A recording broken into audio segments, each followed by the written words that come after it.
Hey gang, how y'all doing? How y'all doing? How's everybody doing today? We're about to get started here. So everybody come on in the room. Let's have the conversation. Whoo child, we have to talk about Miss Monique. I know I did a video on this a couple of days ago, but we have to talk about Miss Monique. We have to talk about the relationship with her son, what we're seeing, what we're gathering. And I really want to have the hard conversation about us as a Gen X parent. I want to talk to the millennials, if there's any millennials that come on in the room, and I want to have the conversation about, the different things that we have done as millennial parents, and how, I mean, parents of millennials, and how we have interacted with them, and some of the BS we've put on them.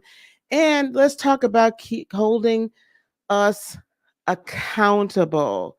So I'm gonna let y'all catch this new intro, and then we're going to be right back.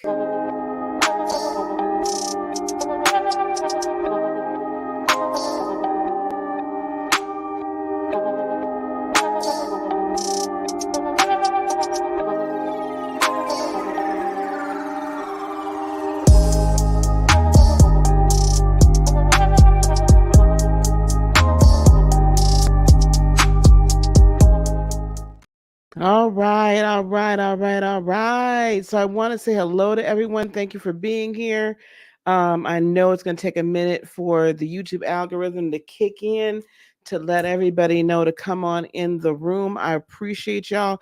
If y'all could please hit the like button so that it's going to help with the algorithm and help let people know that we are live, loud, and in charge.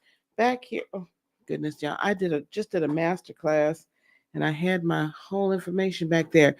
Okay, how is everybody doing? You guys put some hearts in the chat if you can hear me. I want to make sure my levels are okay. Put some hearts in the chat. Holla if you hear me, and let me know that we are live and everything is cool. Okay, we're going to go over here, and I am going to go and watch this on the YouTubes at the same darn time. Okay, let me know. Have you all heard? I'm sure you have. I know good and gosh darn well all y'all have heard already about, you've seen the Club Shay Shay video, you've seen, Monique, and I personally enjoyed the interview. I thought the interview was very good. Um, it was more, of course, of her exposing things in Hollywood and such. But I thought overall the energy was good. The interview itself was good. I didn't really think much of the comment when she made it about when he asked her how her relationship was going with her son, her kids in general, and she made the comment that with Shalon that she was praying to the universe, that things would work out better, and that their relationship was strained, and that she was praying that everything would kind of resolve itself, that it was strained right now. Happy Saturday in her piece. Hello, beloved, how are you? So I didn't really think much of it, and then though a couple 3 days later, right, not even that long, we saw Shalon come on, and he had some things to say. He had a lot of things to say. I'm going to bring up their pictures. Y'all know how this be doing with me, child. I really haven't talked all day. I don't know if y'all been doing a lot today, but when I tell you that I have not been doing a lot today, I have I have been kind of relaxing most of the day, and we're actually going to go see One Love in just a little bit here. So let me see if I can open this one up too. Where is that at? Okay, well, close that. Okay. All right. Let me open up. So, just so we're all clear about who it is we're talking about, this young man here, let me show this, share this screen. This young man here is Shalon. He is Monique's eldest son. Um, and we really didn't see, I mean, there's a few pictures of him when he was younger. But we really didn't see a lot of him. And he's the one, and I believe, and y'all can correct me if I'm wrong, that Monique has made other comments about, she's talked about how she was not as good of a mother, as present of a mother as she could have been because she was pursuing her career. And interestingly enough, in Shalon's first response to the Club Shay Shay video interview, he said that his mother and he had conversations, and that his mother had said that she just wasn't interested in being a mother. Now, I think that he alluded that she may have said that publicly, and if anyone happens to know that, you can let me know. But that she was just not, she told him she was just at that age, at that time, she was just not as interested in being a mother because she was pursuing the career. I don't, I'm not going to fault her for that. Like I said in my video that I did, Monique is out of order. You can check that one out on it's an uploaded video. Um, I don't, I can understand, right? I think she was as present as she could have been, but she also was pursuing a dream so that they could have a good life. Now, Shalon here has made 3 now TikTok lives on this subject. The first one was when he kind of came out and you could tell he was angry, he was hurt. I think he just is tired of being referred to. And he was like, you all see her as Miss Parker and Monique and all of this, but there's a lot going on behind the scenes. We haven't spoken in 3 years, basically. She's not a present grandmother in my daughter's life. She's not a present mother in my life. Um, and he's just now in his mid to late 30s, now just really dealing with the ramifications of what growing up as a budding new star, right? A budding new celebrity. I think he was middle school or high school or something along those lines, or I'm not sure exactly how old, but then on the third video he mentioned he remembers vividly being picked up from school and his mother being so excited, Monique being so excited because she got the role. I think it was the Miss Parker role, I think, at the time. So it was like they lived it. I get this feeling that she kind of they grew up together in a sense. Not that she was a teenage mother, but, and maybe she was, but that they grew up together, right? She was pursuing this dream so he could have the life that she never had. And we all know that Monique's been through a lot of traumas. Oh my gosh. You know what I'm going to do before I go on live from now on? I'm going to sit here and talk for like 20 minutes so that my brain can be used to all the oxygen going out. He talked about how he remembers going to Switzerland, even though he didn't want to. He talks about going to Hawaii.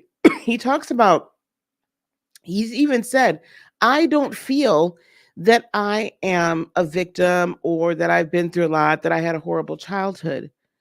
But if you looked at the young man, excuse me, I'm sorry, on the first video that he did, And put a one in the chat if you watch these videos. If y'all know what I'm talking about, put a one in the chat if y'all know what I'm talking about and you've seen these videos. That very first video that he made on TikTok. Okay, good. People know what I'm talking about.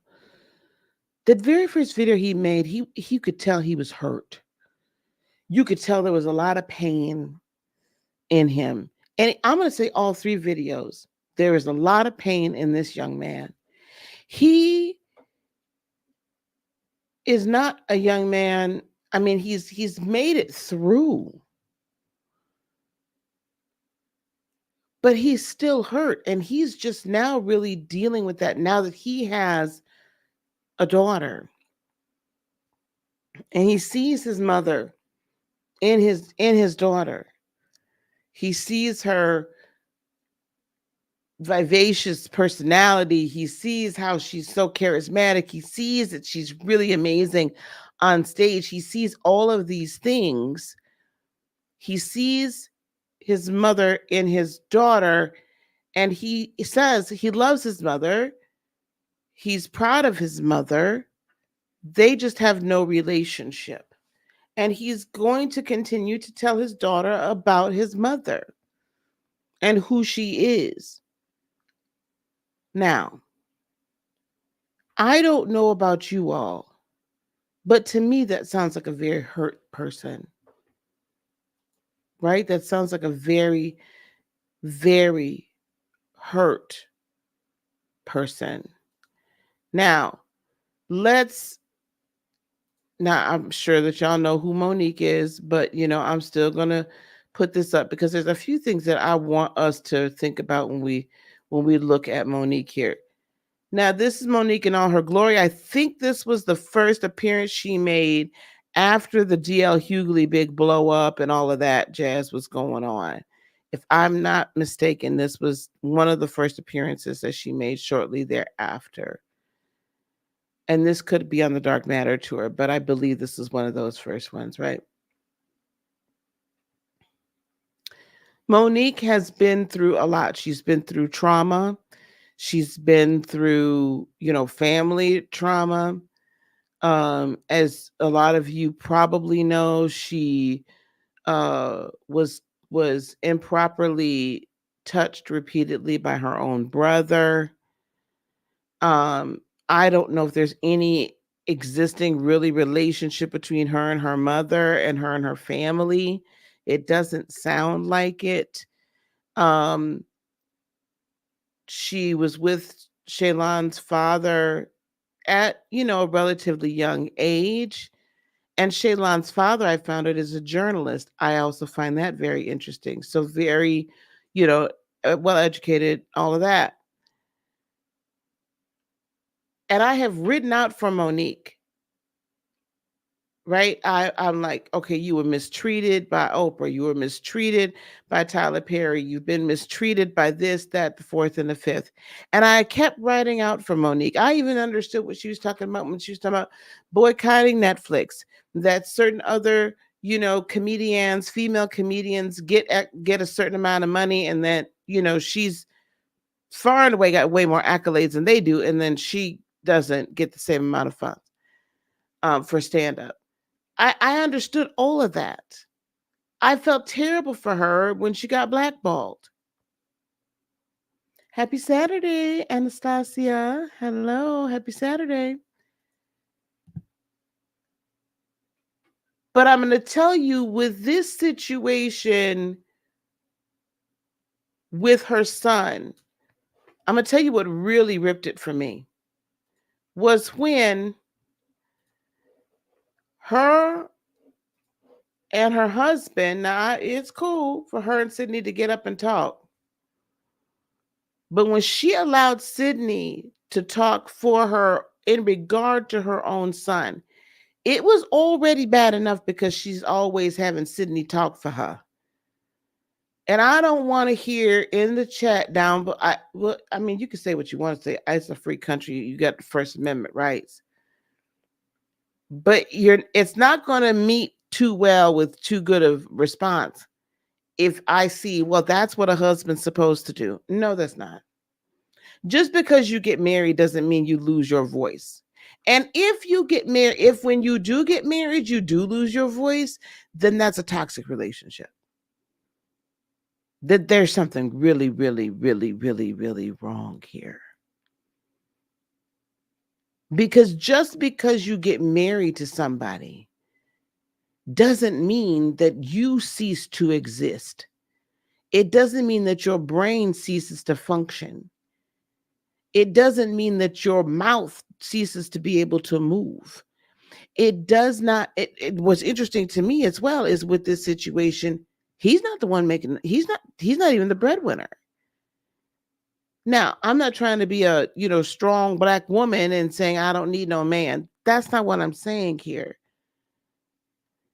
But the dynamic here, it's almost as if, and I can say this as a high earning black woman, it is almost as if she has taken this stance that she does not want to emasculate him in any way, shape, form, or fashion. So she steps way back so that this relationship can work because it's not her, it's not him that's the main breadwinner. And I can tell you as a high earning black woman, and I would imagine it's got to be the same for my Caucasian sisters, that when you're a high earning woman, it can be a very delicate balance when you're in relationship with a man, especially if he does not have that same earning power. That's a whole nother conversation, but let's talk about the accountability. So here we have a situation where young man comes, her son, her eldest child, comes out and says, this hurt me. She's not, we ain't really that tight. Y'all see her as the persona on screen, but we ain't that tight. Strained is being generous. She wasn't trying to be around. She could pray to the universe and whoever else she all want to whenever she want to. But that ain't what this is. And her daddy, I found it very interesting in that first one as well, because she kept referencing, well, her daddy this, her daddy that. But to him, this is Uncle Sid.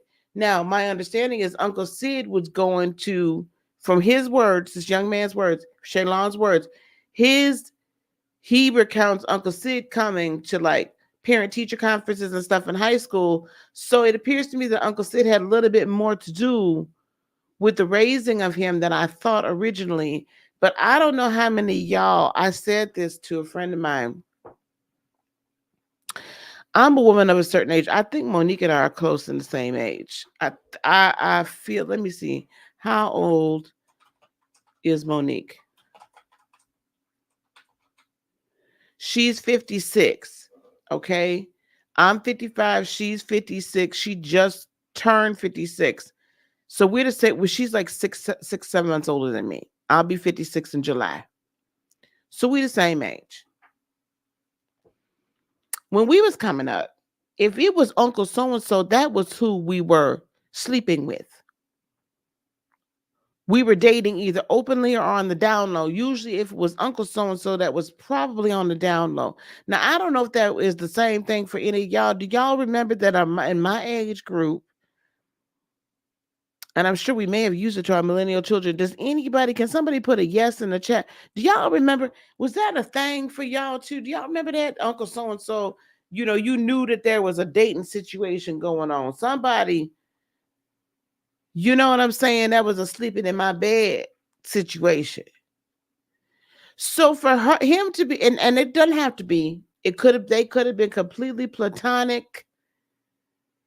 But I find it interesting that your best friend that you have your kids calling Uncle so-and-so is also coming to the parent-teacher conferences, as if they are a father figure. And that's fine as well. I'm just trying to put all these little pieces together. So this is why, this is one of the reasons why there's been a strain. Shalon also said in his last video, the third video, I think it was, I just watched, or maybe it was the second video.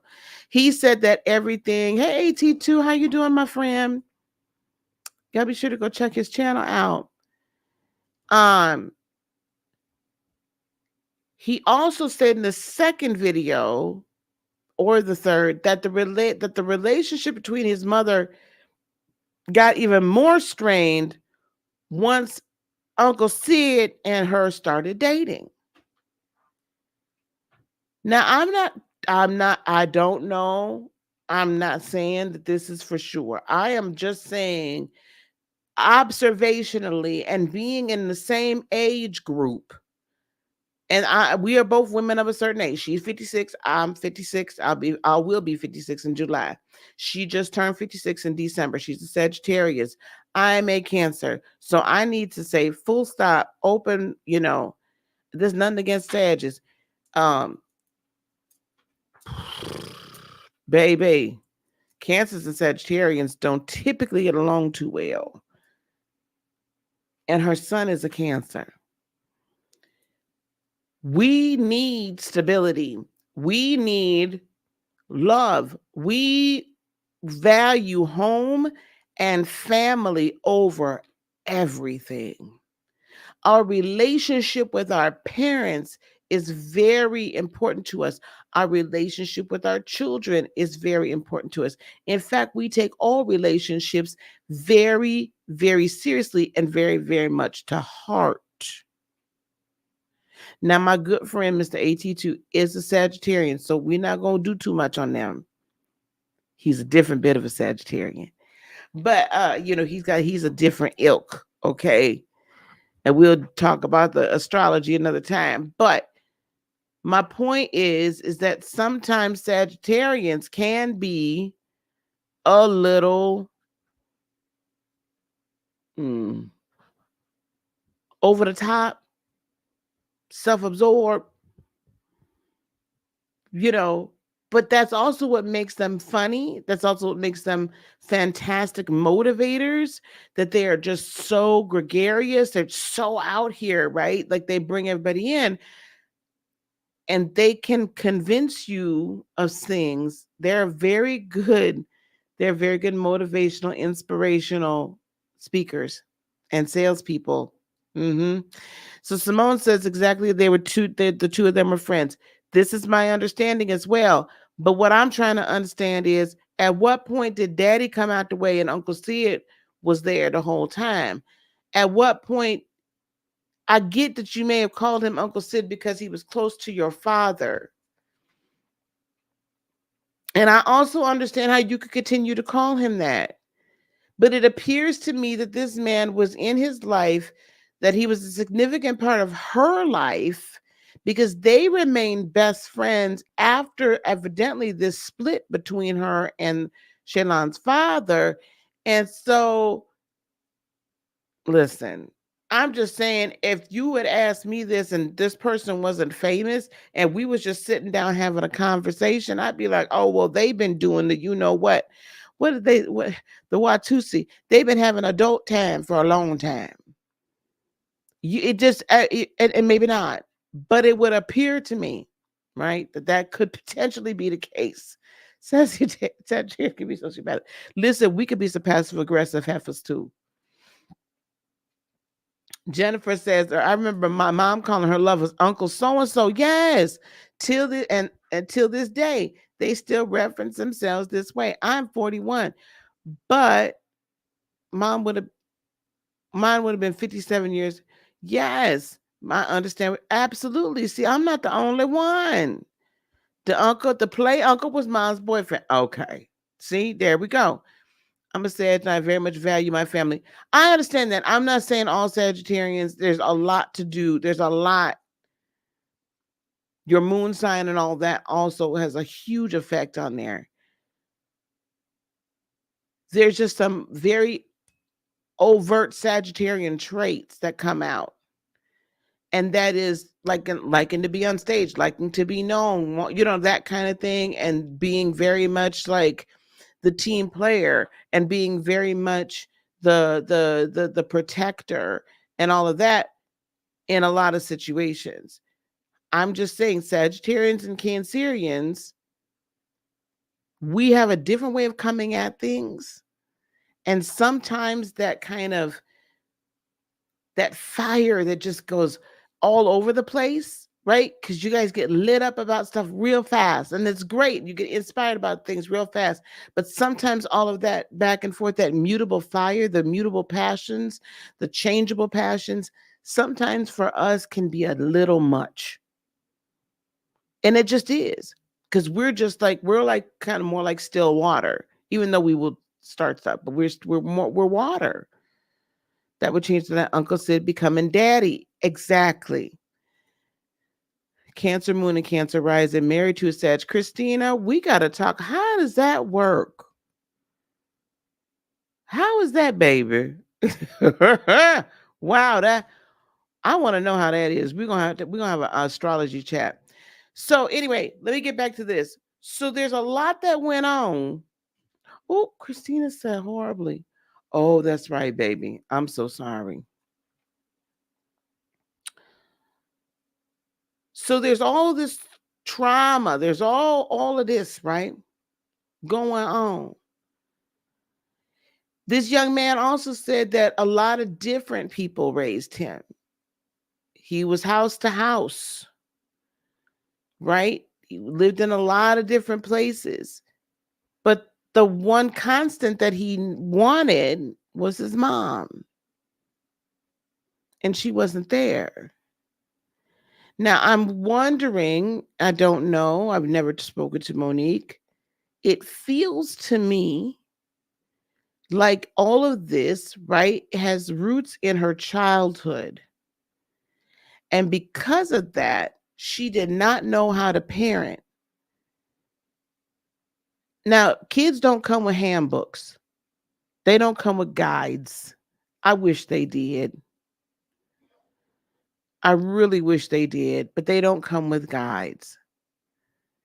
I also wish that what we could get handed to us when we were about 18, 19, 20 years old is the handbook that says this is how you get rid of all the crap your parents put on you before you become a parent, so that you can clear this mess out before all of this happens and you end up inadvertently passing stuff down the generational ladder. Right? Passing stuff down the generational ladder. And the reason why, because of that, I'm going to tell you, it's not like my parents I'm 55. I can guarantee you my parents have not said, oh, this is what I did wrong.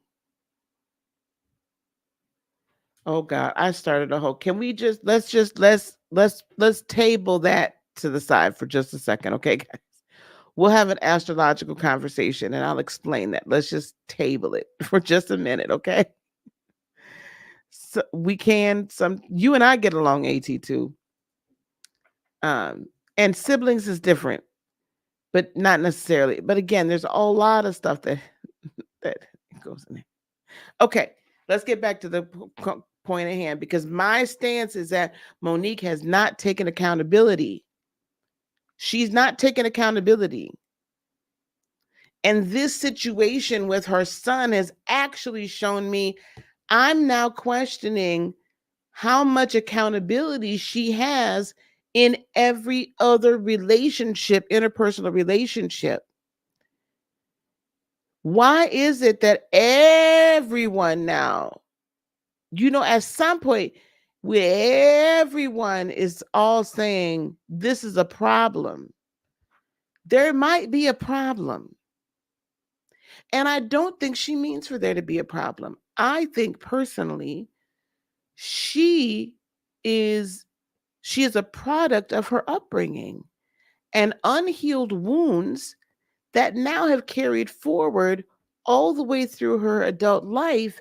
And unfortunately, no one yet that I can see, that we can see out in the open, has truly helped her hold herself accountable for not for what happened to her as a child, but for the healing portion of that, so that she doesn't continue to carry it forward in the rest of her life.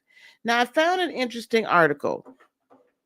I want to show it to y'all. I found an interesting article. This is and when I was looking for pictures, right, of Sydney and Monique. And this article is from the Atlantic Black Star. I had heard this before, but this one sent me, I ain't gonna lie. I was like, what in God's name are we seeing here? And I'm gonna try to blow this up just a little bit more. Okay. So this is from, when is this from? October 19th of 2023. So this is recent. This ain't even old.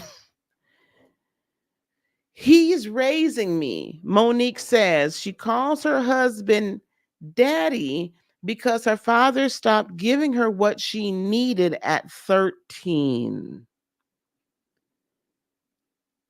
She calls her husband daddy because her father stopped giving her what she needed at 13. Now, I need to take just a second here, real quick. Again, the same friend that I was talking to, I made a comment that I said, listen, the only time I've ever heard a grown woman calling a grown man daddy outside the bedroom was if there was a daddy dominant little girl dynamic. Now, y'all can go look up, not right here, and not with your kids around. Well, it won't be too bad. Y'all can look up DD, capital D, lower D, /LG. It is a kink lifestyle where the continual role play is the woman is the little girl, the man is the daddy dominant. So little girl submissive, daddy dominant. And the only time I've ever seen someone play this out in real life, like to everybody else, is if they were really that far into that lifestyle. I ain't got no problem with that. If that's what y'all do, that's what y'all do. I ain't got no issues. That's y'all business. But look that lifestyle up when you get the opportunity, because it's interesting to me how I feel like this somewhat plays out in real life in a lot of different areas, right? And everybody to each their own. Jennifer says, yep, I was looking for that compass of karmic debt when I was little. Yes, not knowing exactly that, but I was looking for a compass to avoid all those trials. I definitely understand you and what you're saying. Thank you so much, Jennifer. Anastasia says, I do kind of find her and her husband's dynamic strange. It is a tad bit strange. They like it. I love it. No, that's not true. They like it. It is what it is. I ain't got nothing to say about it. But let's read this article because I found this fun. It's interesting. Monique sat down for a recent interview with the daughter of late comedian Bernie Mac, Janice McCullough, where the comedian opened up about her marriage. The Precious actress has been married to Sidney Hicks since 2006. I didn't realize they'd been married that long. This is a long time. But in interviews and in front of the public, she often refers to him as daddy. And she says that's because he's raising her. I don't care. Listen. Just like it's not good for a woman to be raising her husband, it's not good the other way either.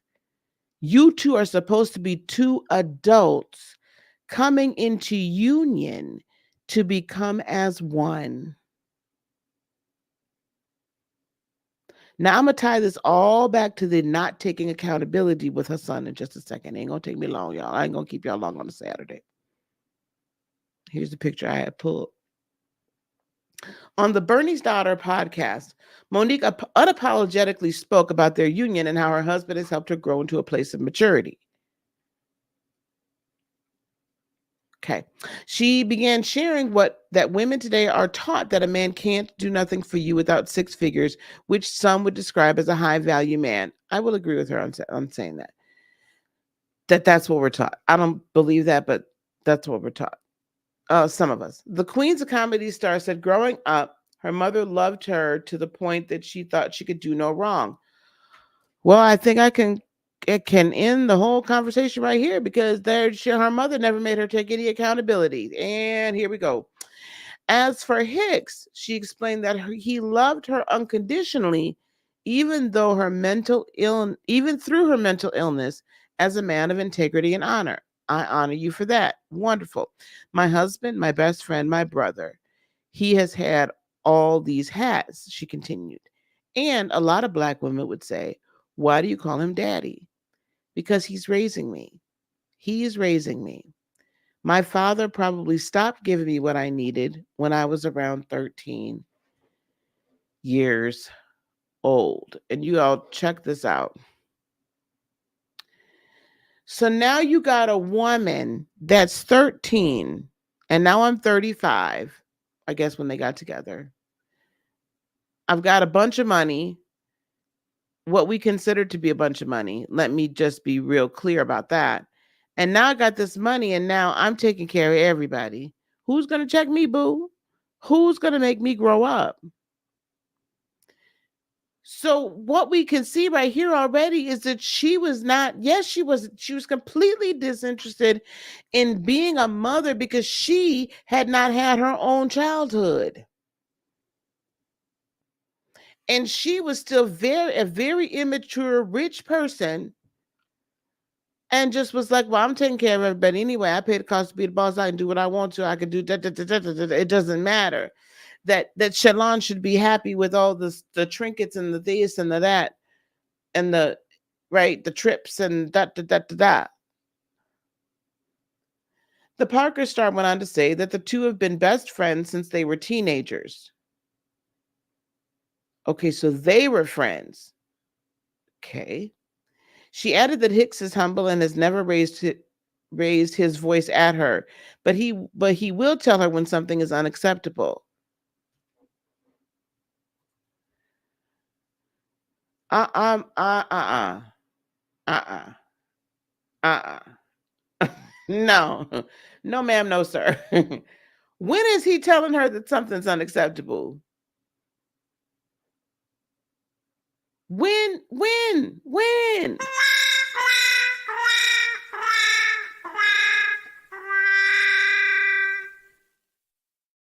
Telling her that something's unacceptable. Because I've never heard him say that anything. It's unacceptable to run around here allowing him to speak on her son. It's unacceptable for her to put out private text messages between her and her son as if to from 3 years ago, as if to prove somehow I'm mother of the century. See, we've talked. See, he's the one that stopped texting. I didn't stop texting. He's the one that stopped texting. And so I know some of y'all done heard this. He has to come to me. I didn't stop the conversation. He needs to come to me. Am I daddy? That's unacceptable. It is unacceptable for every relationship, every business relationship that we can point to, even the business relationship where you won an Oscar. Now, I'm not going to say that they was right on both sides of what. I'm not going to say the other side was right. They should have paid the woman. She just had them twins. You cannot really expect someone, I don't care if they did win an Oscar, a brand new mother to upend everything and go on a European tour. Like I don't, to promote the movie, I don't see where she was wrong in that, especially if they weren't giving her any more money. They tried to get over on her, and trust and believe they wouldn't have done that to no Angelina Jolie. They wouldn't have done that to Jennifer Aniston. They wouldn't have done that to Glenn Close. They wouldn't have done that. I mean, we could start naming all of them. They wouldn't have done that to them. That would have been wholly and completely unacceptable. But why is it that every relationship you have, every relationship ends up with somebody victimizing you? And I'm going to say that that's because you're still stuck at 13 because you're looking for your husband who's supposed to be your partner. You were supposed to be his partner. You're looking for your husband to raise you. You're stuck at 13 because you ain't healed. You can't take no accountability. How many of y'all know 13-year-olds that fully take accountability for all the bullshit that they do? I mean, right? Am I wrong?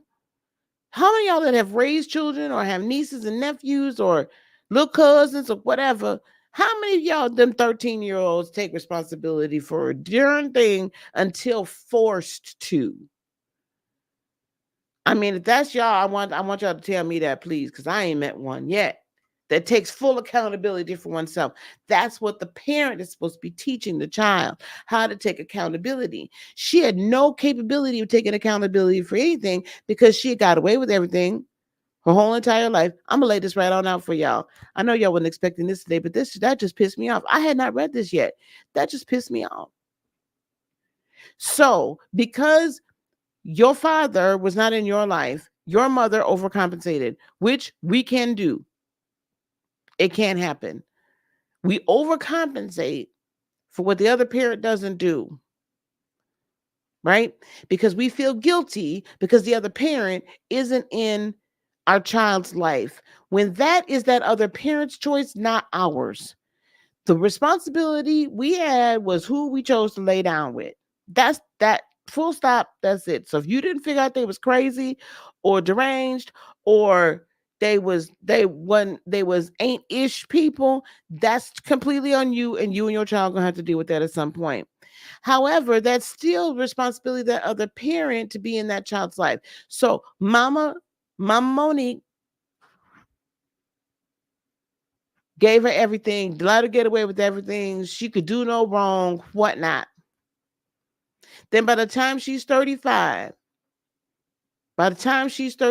she's now a big star. She got money. She been on the Queens of Comedy. She been on she Miss Parker. And can't nobody tell her nothing. You know, she's running it. She's doing it. She is that boss. She is. And at that point in time, there was nothing, you could not stop me from watching anything that had Monique on it. She was the funniest. I loved every second.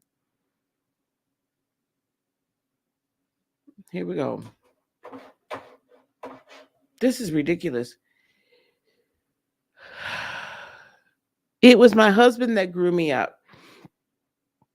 She continued, and even at 55 years old, there are still times he has to say, "Come on, let's talk."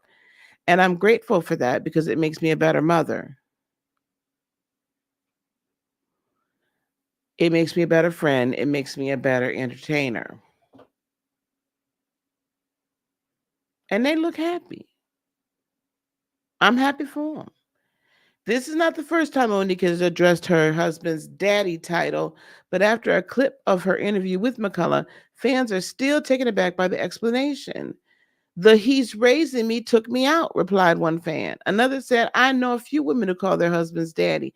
I don't think it's for the same reason. No, because back in the day, you would see the older folks he would call her mom, she would call him dad. He might say mama, she might say daddy, but it was for the kids. Like they didn't call each other by their first name. That was just something that really always I thought I was interested in me. But anyway, but that was for the kids' sake, right? So the kids would I know some I have some older friends that didn't know their parents' first name. I think they was during there in high school, but they would always call each other mom and dad. That's totally fine.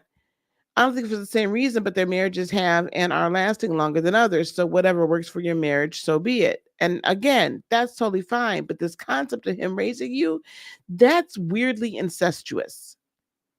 That's just how. 3 years ago, Monique told singer Tamar Braxton, what is the with the writing? 3 years ago, Monique told singer Tamar Braxton explain why she calls her husband daddy during an interview with Tamar 3 years ago. He's had to say some things, Tamar, that has taken me to my knees. I remember this interview.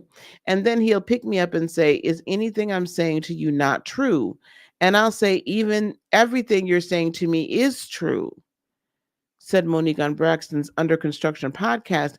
But now, Ninja, but right now, Ninja, my ego, I need you to walk away because the crazy bee inside of me, she's getting ready to say something and mess up that moment.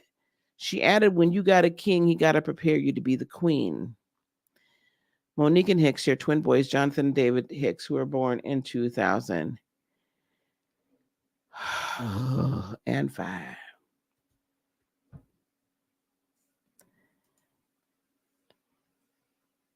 Y'all, this is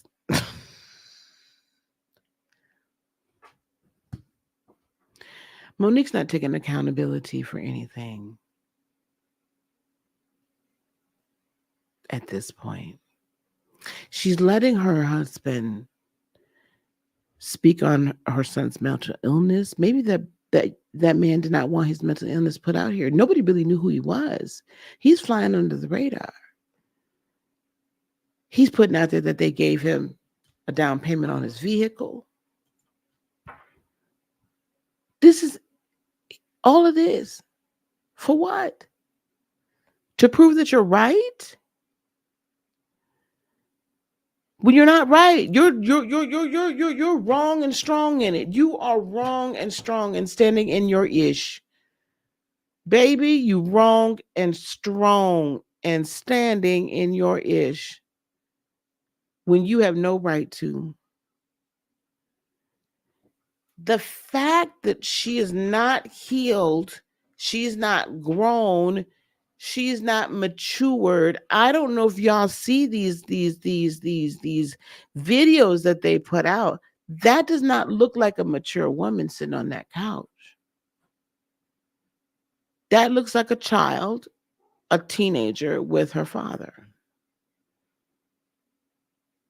Now she's very mature when she's walking across the stage, when she's got a microphone in her hand, when she's sitting down having an interview. But at what point do you take accountability, full accountability, for how you have treated and still evidently treat your child to this day, the eldest, not the one by Uncle Sidney that y'all been whatever. And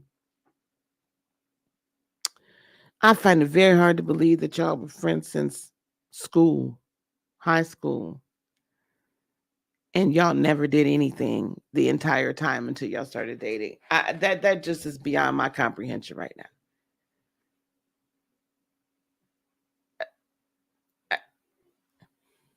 And he was calling it, and he was Uncle Sid. Nah, pimp, can't do it.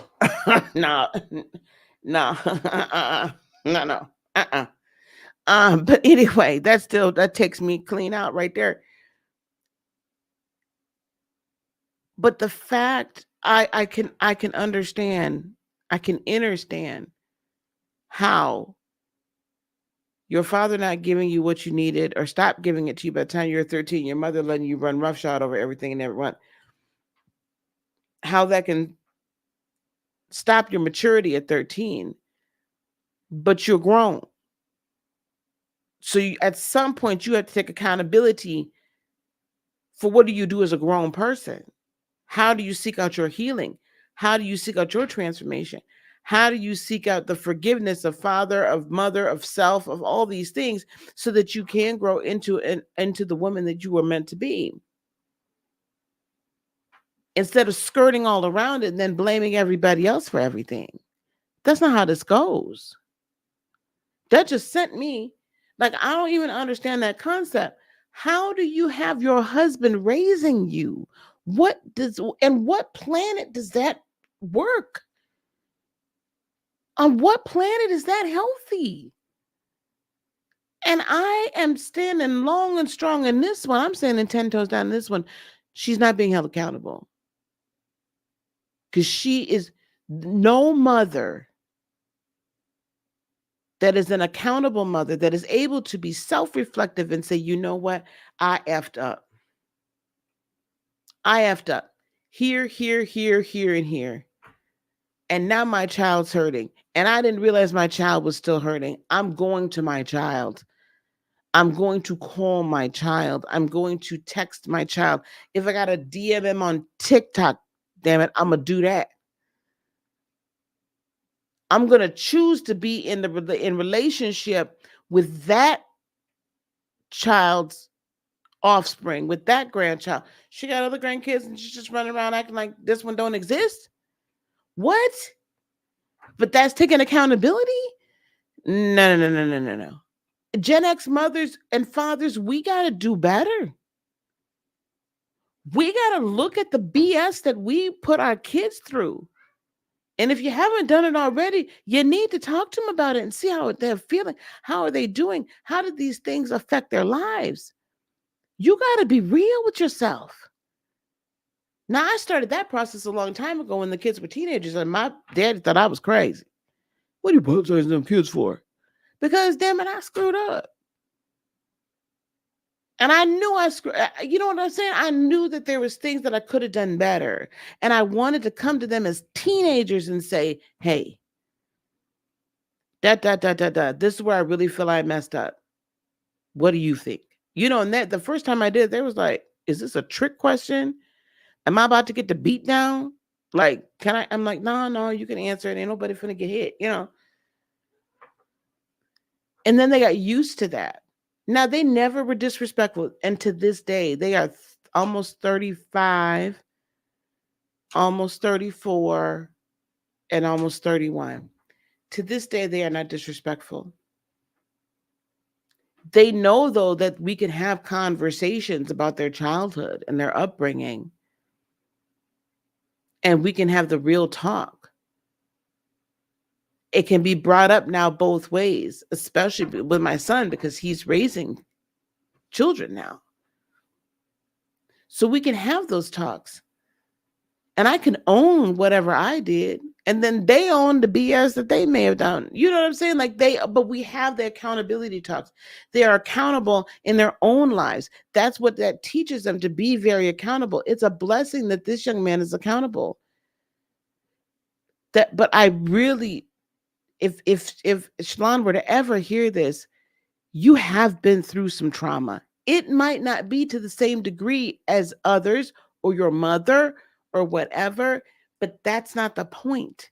You have been through emotional trauma. You have been through emotional and energetic trauma, abandonment, emotionally abandoned.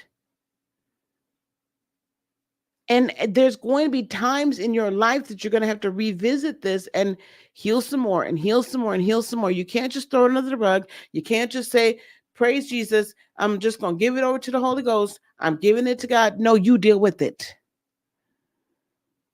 You deal with it. You work on it. You heal it. Yes, is there help? Yes, absolutely.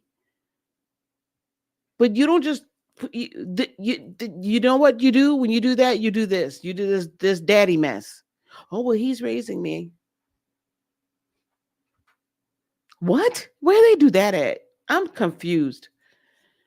In her pieces, I'm wondering how he can raise her to be a mother. Right. It sounds like she's speaking from a young girl to adolescent age. She is stuck at 13.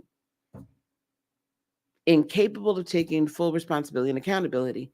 My hope and my prayer is, though, that somebody pulls her coattail and figures it out and helps her to figure it out. This is not healthy. This is not what a marriage is supposed to be. I understand that's their marriage. So technically, I'm not speaking on it. I'm just saying from an external point of view, from a pastoral, from a energy healer, from a spiritual life coach, from that perspective, and just simply from the perspective of an adult woman of a certain age, Gen Xer, that's the same age as you, sis, you out of order. Again, out of order. This whole thing is out of order. He's not supposed to be raising you. Okay, I'm going to drop the link just for a few minutes. I don't know if any of y'all want to come up.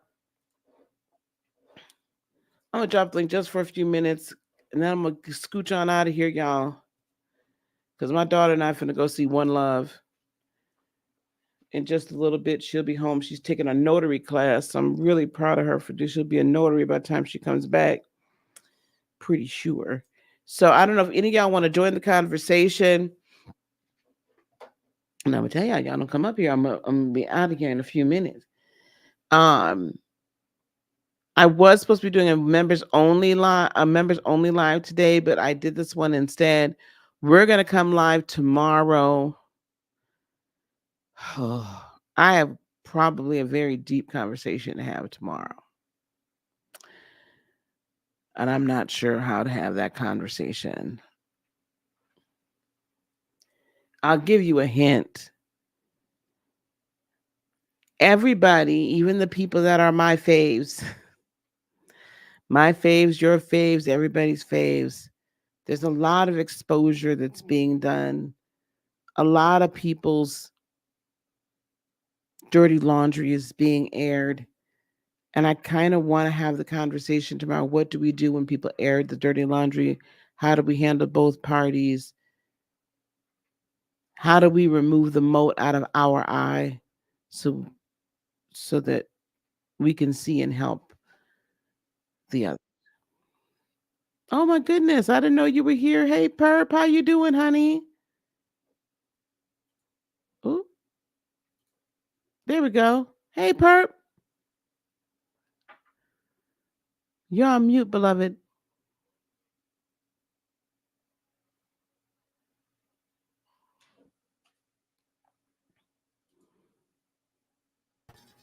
Hello. Hi, sweetheart, how are you? I am wonderful, thank you. Good, What I good. wanted to say about the situation you were discussing is I can see a lot on both sides of the spectrum. Mm-hmm. I think that Shalon is at a space right now where he's still in a lot of pain. Mm-hmm. Stop, Maury. Where he's in a lot of pain. Mm-hmm. And because he's in a lot of pain, even love can not feel like love, like the young Levinsett said, because he's so Mm-hmm. raw. And I'm Mm-hmm. seeing a lot of that because I've been in his shoes where I actually wanted my father's love and attention, but he Mm-hmm. equated his love language was money. So he felt like as long as he was providing you with the money that he was loving you. And of course that Right. was not working for me. But once I understood how he loved, and that took me a long time before I got to there. Um, Mm-hmm. then it made a huge difference because I finally understood it wasn't that he wasn't loving me, but he wasn't loving me in the way that was working for me. So that Oh, helped in a lot of instances because I got to understand him better and I got to understand myself better. right. And a lot of But the what healing about this that's going to have to, thing that go ahead. sure, a lot of the healing that's going to have to take place is going to be within himself and deciding, exactly what he truly wants for himself going forward because um, it, they're not seeing things from the same perspective. And looks like even with them both attempting, because they're still both in their own pain bodies, it's just not connecting at this point for either one. Because she thinks that she's doing the right thing the way she's doing it, and it's not working for him. So there's a huge disconnect there. And it's just going to be a matter of deciding how he wants to show up in the world and how he wants to move forward to best to give him the best results that he wants for himself. Because right now all I'm seeing is the pain and the hurt that's coming. And I just I always want people to be able to heal and get the best out of life as much as possible. But Right. sometimes that means that we have to turn loose people who can't give us what we need as well. Which his last video, he did say that that's what he was doing, that he basically had released his mom. He didn't necessarily want his mom to not be in his life. But it was just what is best for him, right? And it's just unfortunate that it is that. I think for me, what I'm looking at too, though, is while she might think that she's doing, at what point do we, as the parent, though, not have the, at what point do we have the responsibility to wake up and realize that maybe the way we think we're doing it is not going to work, that we actually need to change and alter course? Oh, I had to do that a lot myself as a parent. I had to figure out what was working, what wasn't, and alter course. Um, Mm-hmm. but I honestly think that part of the issue is that in order for her to be able to do what you're saying, is that she's going to have to properly parent herself. That can't come from somebody else. That can't come from Mm-hmm. daddy or anybody else. She has to figure out Mm-hmm. what she needed from her parents and give that to herself, and then she'll be able to better see what she needs to do as a mother, to show up as a mother for her I think so. children. But until she Yeah. does that, then what you're asking her to do, she's not going to really be able to be open to perceiving it because she doesn't have the lens for it yet. Right. Right. I agree. And that's What? unfortunate because, like, that's all depending on her choice to actually do some self reflection and some self growth. Some actual self-reflection and self-growth, not dependent on him. Um, Welcome to the platform, Drea. How are you? I'm good. Thank you for having me. Yep. I'm really enjoying this conversation. Good, good. What are your thoughts on this? So my thoughts on this is it's real simple. Monique is a right fighter, and she gonna right fight herself out of a relationship with her son because this is all about her ego. Mm-hmm. It's really not that deep. Her and her husband are operating out of their ego because yeah, Monique is a Oscar winner. She was the queen of one of the queens of comedy. She has a lot of accolades, and I'm sure Monique has had to fight for what she has, and she's expressed that. But there are some situations where you are. It's okay to be a right fighter, and then there's some situations where right fighting is going to get you n- no relationship. Mm-hmm. Mm-hmm. And so to me, this is just Monique's ego, Monique and Sydney's ego on display because they're so used to doing things a certain way. You're not fighting Hollywood. This is your child. Right. And Right. so to use the same method that you have used and you've seen over the years how even fighting Hollywood, she's gotten backlash. Mm-hmm. And I heard someone say, I'm not sure if it was you or someone said she has her message has refined over the years. And I agree with that. Mm-hmm. She doesn't have when the whole Hollywood fighting Hollywood thing, she has refined it to a certain degree. But I feel like you still doing hood-ish with your children. Right. Right. And I don't know, has it really truly been refined, or is it just because she's been able to see, to get some relief, and people have openly and publicly apologized and she's no longer fully blacklisted?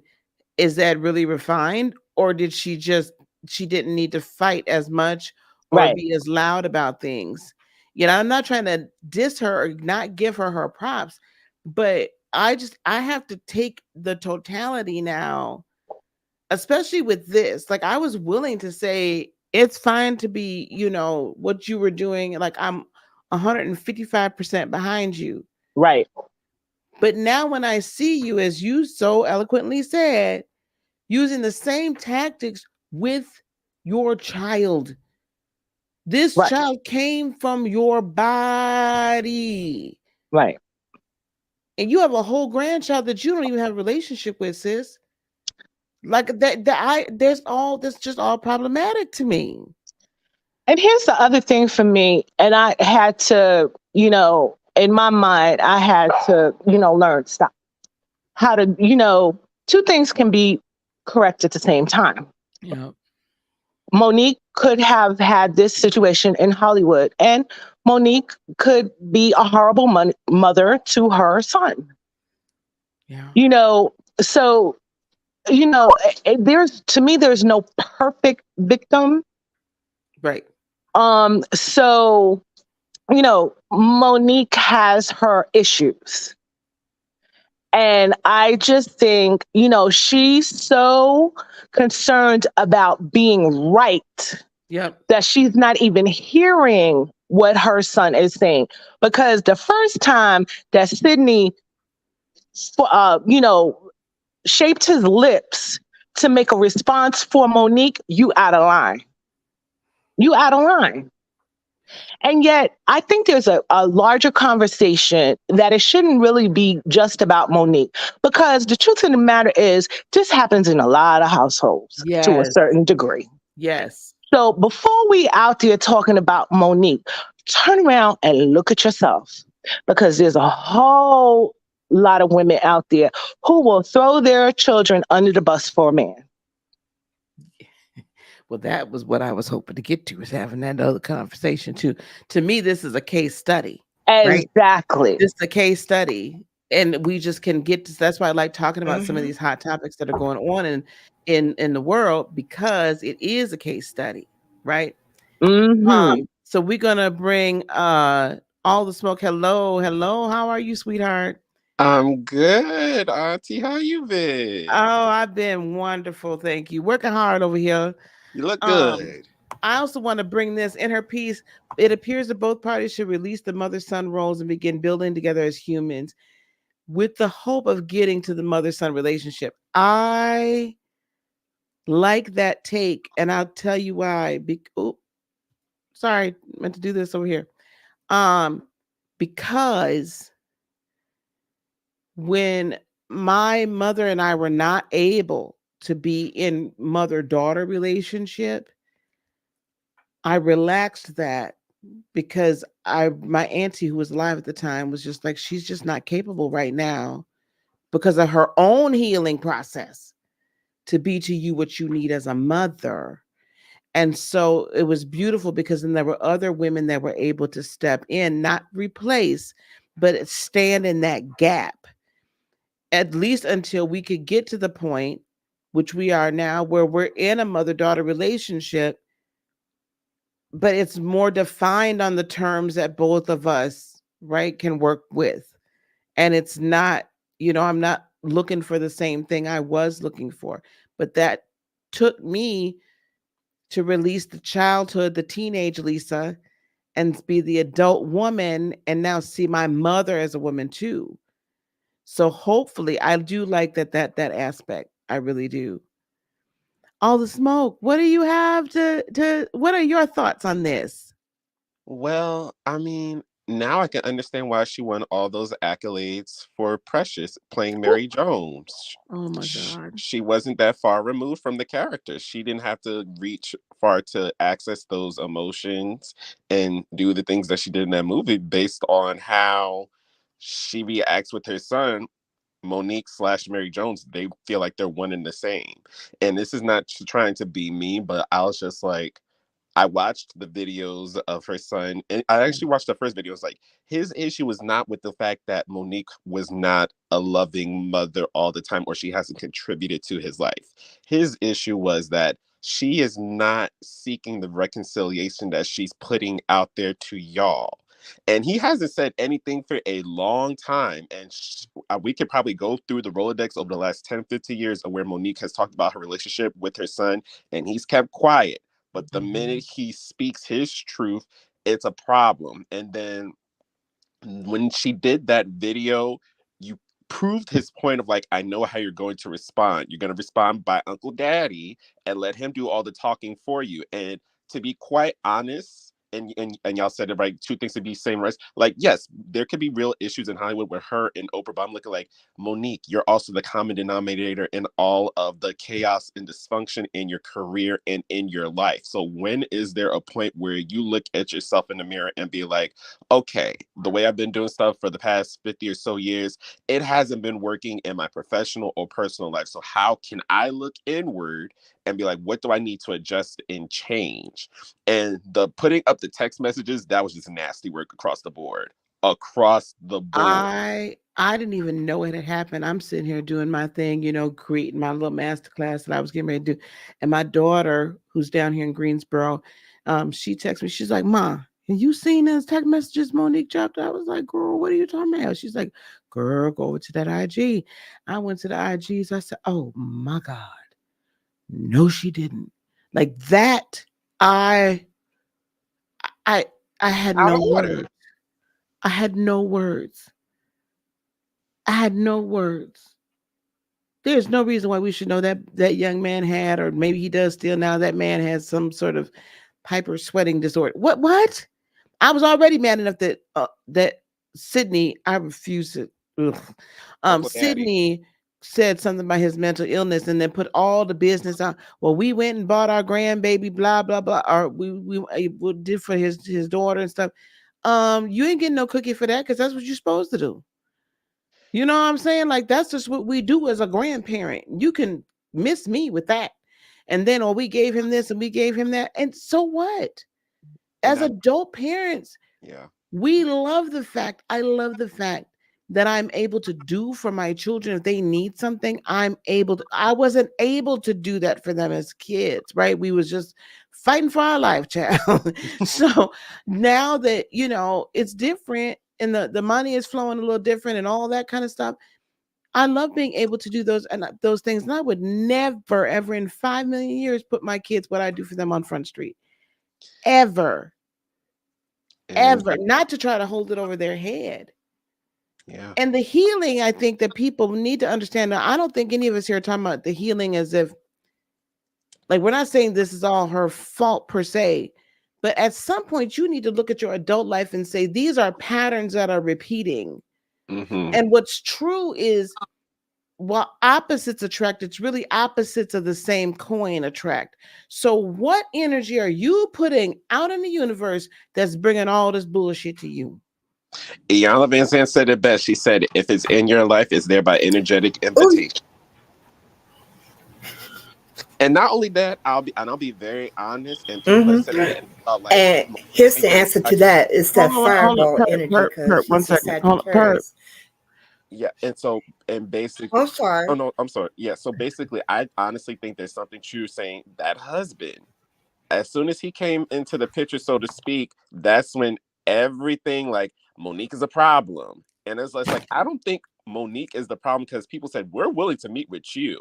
It's just that husband. And like recently, after he did that video speaking on that son, I was like, you give snake oil salesman vibes. Something about him, it just feels very greasy to me. And I feel like if he is out of the equation, I feel like majority of Monique's relationships with her son and even professionally can be mended and fixed.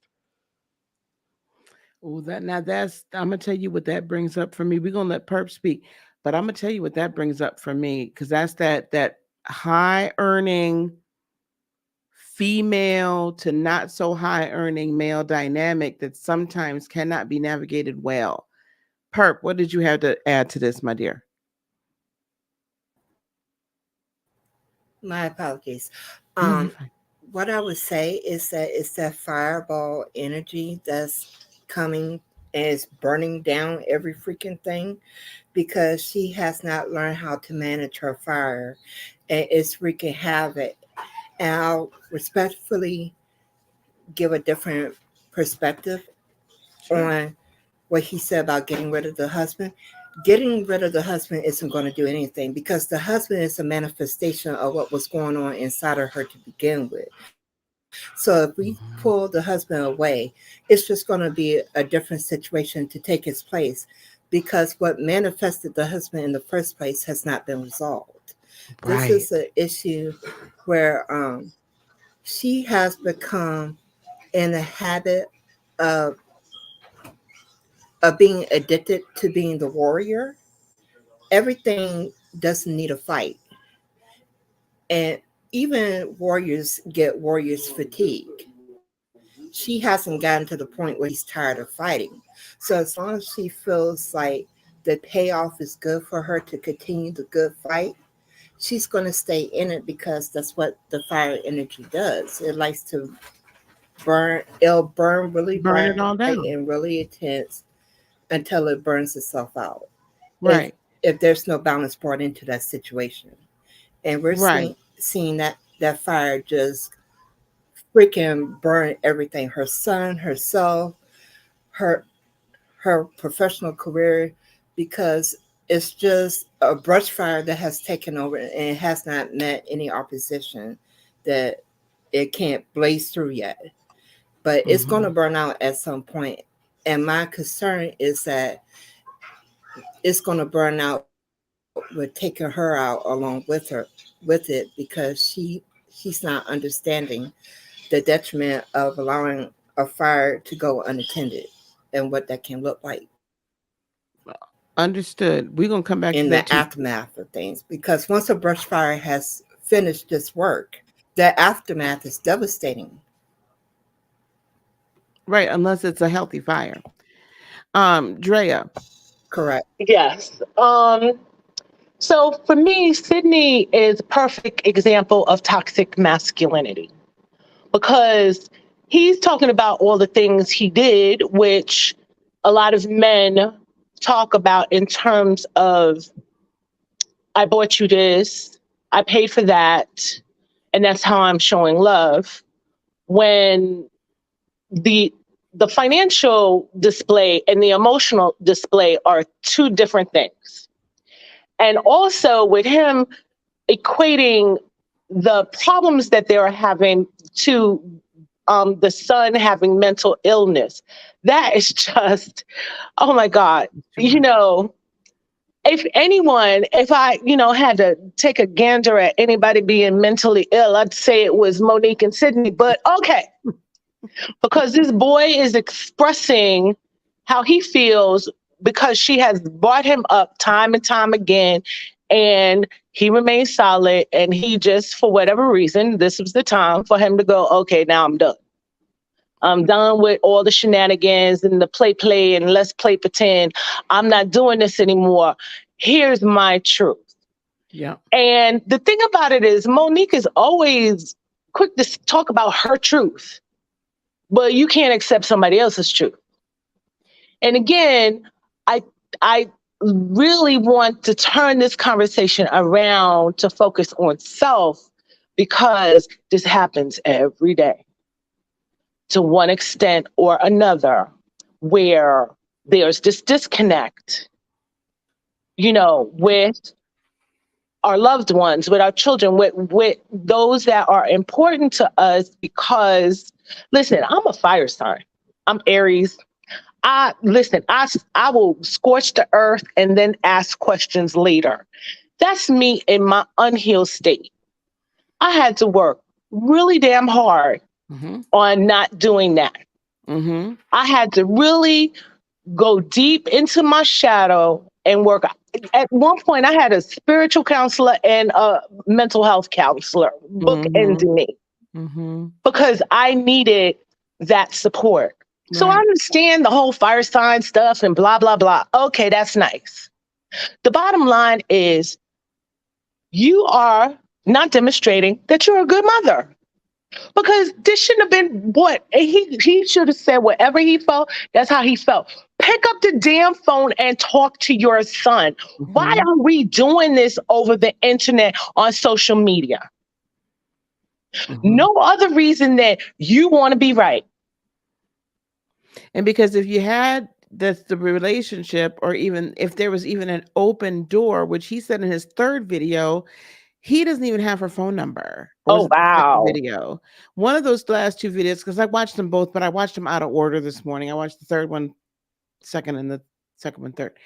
At one point he said he doesn't even have his mother's phone number. He thinks that she probably still has his, but he doesn't have her current phone number. So, but I want to circle that. I want to tie that all together with, you remove him out of the picture. If she's getting the healing, how can I put this? If she gets the healing that she needs, he's going to have to leave her, because there's no longer going to be this strange codependency and this strange, I feel like I need somebody else to raise me BS going on. So he's going to naturally or unnaturally fall away. Right? So I think he does need to go. Granted, he might not be the focal point, but he's a major factor in this equation, because he's not actually helping her. He's actually, like Perp said, and like I think all of us are saying, he's actually fueling the fire. He's actually making things worse, because in a weird, and I'm not calling him a narcissist, I'm just saying, in a weird, this weird kind of narcissistic, symbiotic, strange little situation going on, right? Sometimes two people that have strong narcissistic tendencies can get together and actually can work, because of the types of narcissists that they are. And Right. one can kind of fall back and hide in the bushes behind the other one. And sometimes the one that falls back behind the bushes is really the one pushing the one out front. But for him, and I don't know if I would term it toxic masculinity, because let's just be honest, men, their role, right, in these types of heteronormative relationships, or the masculine presenting of the more masculine energy in the relationship, their role is their natural tendency is to provide. So a lot of times their love language is like, it's the money. For my dad, money was power too. I'm sure most of our fathers were the same situation, right? Money is power. Now, when they want to hold it over your head, Right. that's a problem. That's when we got a problem. But But I can he's not even understand when they feel holding injured. he's not even holding money over his son's head that he made. It's Monique's It's money. Monique's money. Now that's, I mean, come on now. Let's call a thing. You big Willie with somebody else's money. and she letting him do it. Exactly. And you know what this screams to me? Desperation to have a man. Oh, I'm just, not listen, not the pick me energy. listen. I know Smoke want to get in on this bad. I know you over there chomping at the bit. This is right up his Yeah, alley. I'm just waiting for my entry. So I'm just like, I'm gonna hold off. I'm gonna hold off because I have so much to say. I mean, this is just so much desperation to be validated by a man. Ma'am, you already did the thing. The badge, the medal is not having this man in your life who is wreaking havoc. Yes. The However, badge, the medal, the honor is you standing on your own ish. yes. However, again, as a high earning female, again, I can't speak to my Caucasian sisters. I can only speak from my own point of view, my own experiences. It is such a walk on eggshells to make sure that that man does not feel emasculated, because you earn more money than him. You'll always earn more money than him, because again, Yes. right? How are we taught? The man is supposed to be what? Paying the cost to be the boss. So if you only look at money as the main thing that you can provide, bring to the union, then when there is an inequity there and it's not in your favor, we have a problem. I can't even begin. I'm going to run out of fingers and toes for all of us before I get to the count of men I've had to tell, you're here because I want you here, because I enjoy your company, because we have great conversation, because you're this, you're that, you're this. It's not that I need your, and I don't rub my money in anybody else's face. Okay, I don't do that. That's just nasty. But it's a problem, and and there's a huge reason why I'm still single right now. Now, some people say I got too much mouth, and to them I say I don't give a damn. Anyway, all the smoke, what you got for us? Well, I'm just gonna find it very interesting going back to one of the videos he did about how they had to give him money to get a car, and it's like, and you had to bring up him, the fact being a man was like, well, sir, how much were you of a man when Kevin Hart had to give y'all money to keep your mortgage from going into foreclosure? If we really want to go there, since you the money man, and Hallelujah. you're really supposed to be helping Monique make a big bucks, why is she your only client? Why don't you have other Wow. clients working so that you can support your family? So you can't sit here and talk about $10,000 of Monique's money that she was giving to her son to give to a car as a way to throw it in his face, when, sir, someone had to basically bail y'all out when no one was really checking for y'all. So that's why I'm really starting to look at the whole dynamic, and I'm just looking like, oh wow. And her son said it so eloquently. He's like, there are only two reasons someone should be calling you daddy: either a child to their father or a hoe to his pimp, or pimp to the hoe, whatever that dynamic is. So I I'm not mean, calling Monique a hoe. I'm just saying it kind of gives that. And even when she corrected him in one of those videos, the way he looked at her, like, don't you ever interrupt me while I'm speaking, and kind of laughed it off. I was just like, oh, there's a lot more to this relationship than you want to seem. And another thing we have to remember is they had a open relationship. Not saying anything is wrong with that, but it's just like, why, and then they had a whole show. I was in for the show. I love their podcast. It was actually very informative. But the way that, she tried to just, like, rationalize, like, well, this is why we have an open relationship. It doesn't mean we're sleeping with other people. It's just like, so then why have it? Why even call it an open relationship? You can be honest with someone, have honest dialogue and communication without calling it an open relationship. So clearly there's something that you weren't getting from him, or he wasn't getting it from you, that he wanted to seek in other people. So by that stance, y'all still, wait, wait, y'all. wait, wait, wait, Oh, go wait, ahead. I'm wait. sorry. You just threw. Wait. Wait a mother trucking minute. They had an open relationship. Yeah, when they first got married, they termed it an open relationship, and the basically, like, the cycles of what Monique had to explain, like, why we call it an open relationship. It doesn't mean that, I guess if he sleeps with someone, it's a deal breaker. So they had an open relationship, and this is what I've recently heard is, like, technically she wanted it to be open, and he was cool with that, and then they just recently, she closed it back down. She wanted to be just them monogamous with each other. So I'm like, y'all not clear on your relationship, because if you did, you wouldn't be going back and forth of, like, we're closing it, we're opening. Well, which one do you want for yourselves? That's all. I wonder if he made. Oh Lord, we done gone down a whole nother. I wonder if he made it an open relationship. I don't see the average man making an open relationship, and it's just one sided, that woman gets to have partners. He doesn't seem like, I can't really say the word, but y'all know what I see hold. He does not seem like that type of a person to me. Well, of course, because his wife is the one dropping the direct deposits into his Zelle account. So he's not going to complain about the main moneymaker doing what she wants to do. That's just me. Huh. Well, listen, I might have to revert back to my original. Is this a daddy dom little girl kink relationship? Because that's the dynamic they give. Yeah, Gemini needs attention. Evidently, my cat has now said we've been on too long. Because she's like, Mama.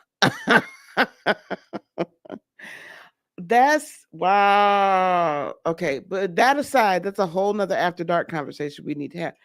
Um, I think, to me, to go to Drea's point as well, not that she's technically pick me in the normal sense of the word, but we will tend to, I used to back in the day,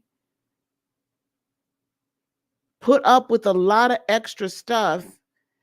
And the concept was that, well, you just have to be sure to be ultra submissive and ultra this and ultra that, so that your man does not feel emasculated, so that your man still feels like a man. You don't, it was, I remember my daddy would tell me this all the time. Well, Lisa, you can't just go out here and paying for everything every time you go to dinner. Well, I'm like, or you can't buy, these expensive gifts. I'm like, well, I happen to like that watch. And so I thought it would look good on his arm. Why can't, well, he can't reciprocate. That's not even the point. Like, it never really made a difference to me, but it does to some men. And I feel like this is her way of allowing him to have this run of the marriage, to be the head of the household. But I don't give a damn who you are. If you did not put in half on that child, if that child's DNA does not run through that child, and yeah, let me tell you something else. I'm really not gonna be too happy even if the child's father, biological father, speaks out in public like that. But I would give it a little bit more grace. You had nothing to do with this child. I used to say all the time to people, to my youth group, to my kids, to anybody that would listen, what comes out of you is more important than what goes in you. Anyway, Drea. So, along the lines of what you're talking about, when he explained how he didn't want him call him daddy because he already had it, I was like, what? What? So I gotta call you uncle, and even your wife is calling you daddy, but I can't call, like, where they do that? And you think that's not going to cause an issue? You are so unaware, you're just so Out of order. whatever, just crazy. I don't know what the word is. It's That out you of think order. everybody else calling you daddy is fine, but he got to call you uncle. Where they do that at? Child, I guess. The thing is, listen, I understand about being a high earner and, you don't want to emasculate the man. Been there, done that. And you know what? No matter what you do, if That's right. he's not okay in his masculinity, there is nothing you're going to do to prop him up. Been there, done that. Absolutely. I And completely so agree with this you. whole daddy display is really him telling on himself, you don't feel masculine. Yeah. Because a masculine, well adjusted, healthy man does not have to put on these displays. No. And not only that, if we really want to go a bit deeper down the rabbit hole, Monique has 5 sons.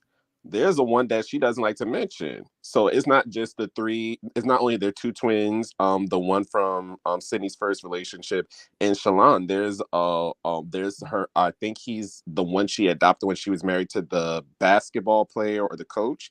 His name is Mark Jackson Jr. She don't talk about him, but she'll say she has three, four sons, but that she gets her fifth one. Once again, where's the accountability for your parenting? Why would you adopt a child and then not claim him years later? Oh my God, this goes way deeper. Okay, we're not going to do this today. I can't do this no more. This is crazy. That's why everybody thought Shalon's last name was Jackson. I didn't understand. I was like, well, what is your last name? Because she adopted the Mark Jackson Jr. Yes. Wow. Okay.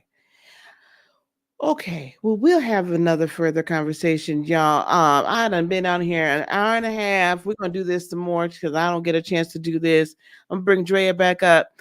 Perp, I'm gonna let you give us your last what you would like to say, ma'am. And if you started your channel, let us know. And if and or IG or wherever we can find you, my love.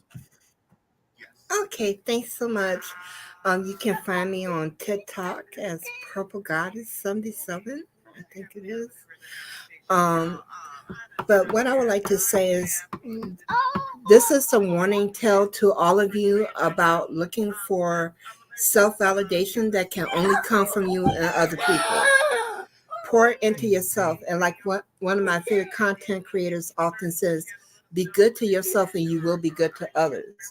But you have to know what being good to yourself looks like in order to get that accomplished. What does that mean for you? What what are the things that you wish other people would say to you, and you say that to yourself, because your reality is a mirror. So keep that in mind. People can't only show to you what you're showing to yourself. Very well Thanks so said. much for having me, as Thank you always. so much for coming up. I appreciate it. I got to start doing this again. All right, have a good one. Bye bye. Thanks, you too, dear. Miss Drea, do you have a channel or IG or TikTok or? No, I just appreciate you providing the space for us to have this conversation.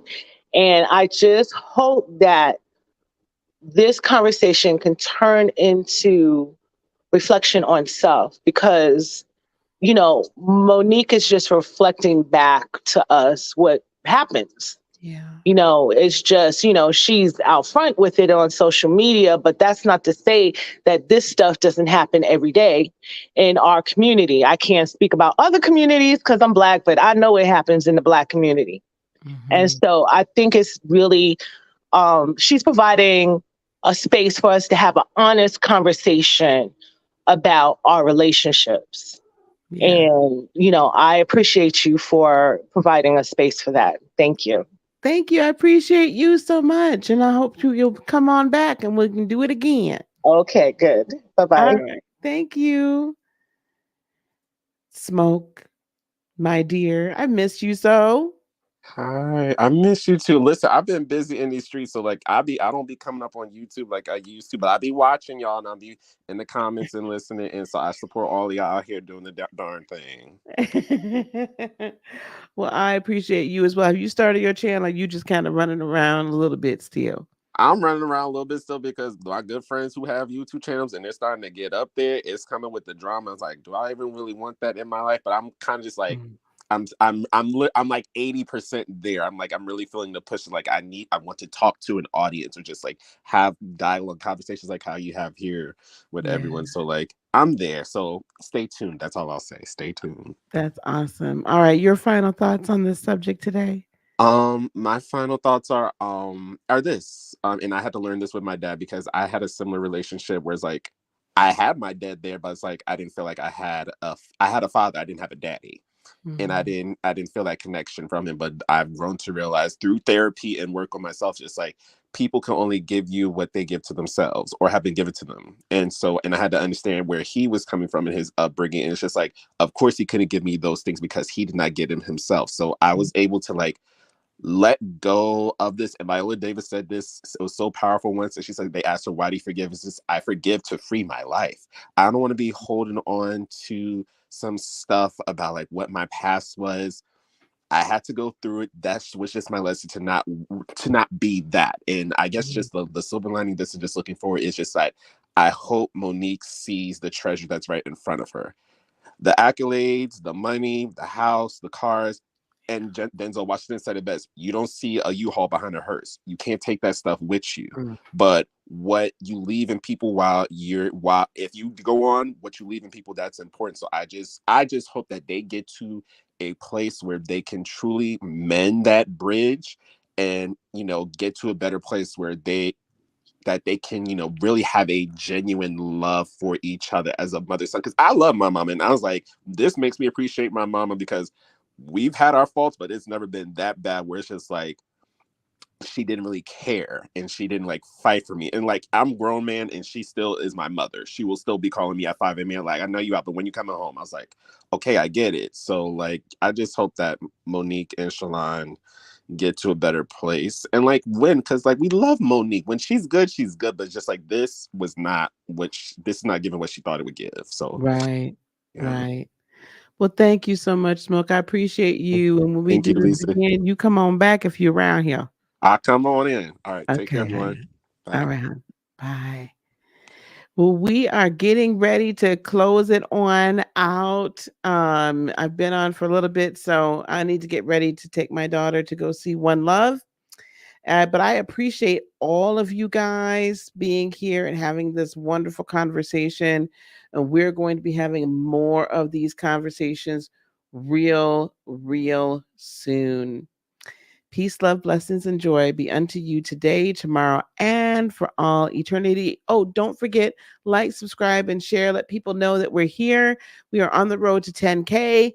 So let's do this together, guys. I can't do without you, and I appreciate y'all being here. We'll see you guys soon. Love you much. Bye. As soon as I find my outro. Bye, guys.